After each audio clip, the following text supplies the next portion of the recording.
जय माता दी, जय माता दी आप सभी को। आज मैं आई हूँ आपके बीच एक नया वीडियो लेके, और नया भी है और बहुत ही महत्वपूर्ण है। इस विषय में वैसे तो यूट्यूब पर बहुत से वीडियो पड़े हैं, पर मेरा भी मन हुआ इस विषय पर वीडियो बनाने का, तो मैंने भी बना लिया। आप सभी कृपया मेरे चैनल को सब्सक्राइब कीजिए, मुझे सपोर्ट कीजिए और मेरे वीडियोस को लाइक कीजिए। मेरा आज का विषय है कि माँ काली को किस रूप में पूजना चाहिए, सात्विक या तामसिक, है ना। क्योंकि सब अपने अपने हिसाब से माँ काली को पूजते हैं। कई बच्चे मेरे से सवाल भी करते हैं कि किस रूप में माँ को पूजना ज्यादा अच्छा होता है, किस रूप में माँ भगवती ज्यादा जल्दी मानती है। सभी लोगों के ये सवाल मन में भी होते हैं और मुझे भी कई लोग आके पूछते हैं। तो मैं आप सभी से एक बात कहना चाहूंगी, माँ बहुत ही करुणामयी है, माँ बहुत ही दयालु है, उनको किसी भी भोग की आपकी जरूरत नहीं है। और क्योंकि वो अपने आप में अन्नपूर्ण है और अपने आप में सरस्वती और अपने आप में लक्ष्मी है। मगर हाँ, मान्यताओं के अनुसार उनको अलग अलग रूप में अलग अलग भोगों में पूजा जाता है, तामसिक और सात्विक। ठीक है, तो मैं तो यही कहना चाहूंगी आप लोगों को कि आप लोग ज्यादा से ज्यादा माँ को सात्विक भोग में पूजें और माँ भगवती माँ काली को बहुत ही प्रेम पूर्वक और अपनी माँ बनाकर ही उनको पूजे, ताकि आपसे पूजा में अगर कभी कोई गलती हो भी गई और आप कभी कोई भोग ना भी दे पाए तो माँ आपको दंड न दे या आपको कोई कष्ट ना पहुंचाए। क्योंकि देखिए, तामसिक रूप में जब भी हम तामसिक रूप में जब भी हम माँ भगवती महाकाली की पूजा करेंगे, उनको शराब, अंडा, मीट, मछली का भोग देंगे, कलेजी का भोग देंगे, तो माँ भगवती हमारी पूजा को स्वीकार करते, वारे के न्यारे भी हमारे करती है। मगर अगर कभी किसी कारणवश आप भोग ना दे पाए या भोग देना भूल गए, तो सबसे बड़ा विनाश का कारक भी माँ भगवती ही आपका बनेंगी। तो इसलिए मैं आपको यही कहना चाहती हूँ कि आप माँ को सात्विक ही रूप में पूजे, क्योंकि तामसिक रूप शमशान का रूप माँ भगवती ले लेती है।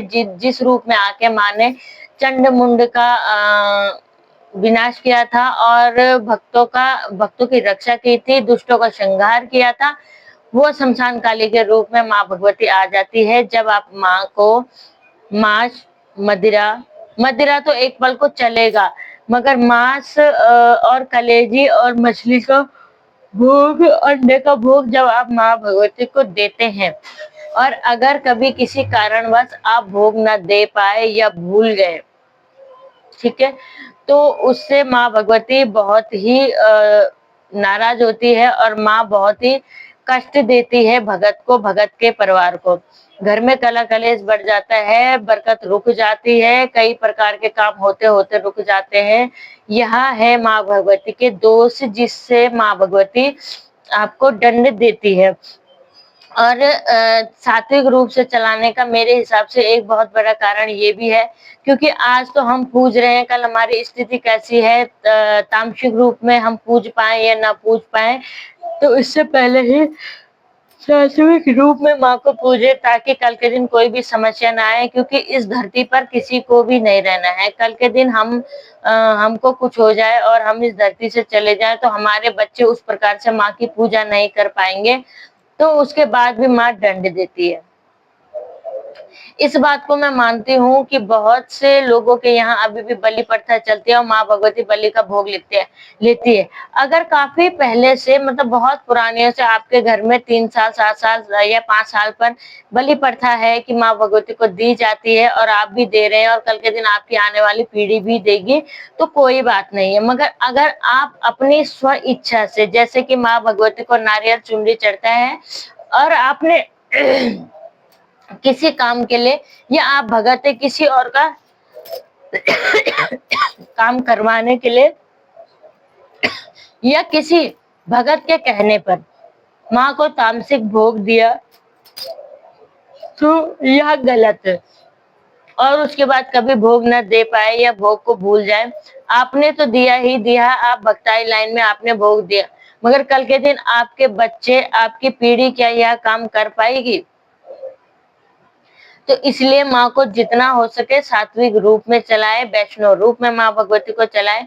माँ भगवती सबका कल्याण करेगी, सबका उद्धार करेगी। बहुत से केस मेरे पास भी आते हैं जिन्होंने पहले तो तामसिक रूप में माँ को चलाया है और अब सात्विक रूप में माँ को चला रहे हैं, तो पूरे के पूरे परिवार बर्बाद हो जाते हैं। तो बस भोग सात्विक ही बनाइए, ऐसा भोग बनाइए जिसे आप भी दे सके। कल आपके जाने के बाद आपके बच्चों को भी संकोच ना हो उस भोग को देने में। इसलिए माँ को जितना हो सके वैष्णव रूप में चलाइए और सात्विक भोग में चलाइए। आज की जानकारी आपको कैसे लगी जरूर कमेंट में बताना, और कमेंट में ये ना बताओ तो जय माँ काली जरूर लिखना। जय माता दी, जय माँ काली, हर हर महादेव। आज के वीडियो में इतना ही, मिलते हैं अगले नई वीडियो में।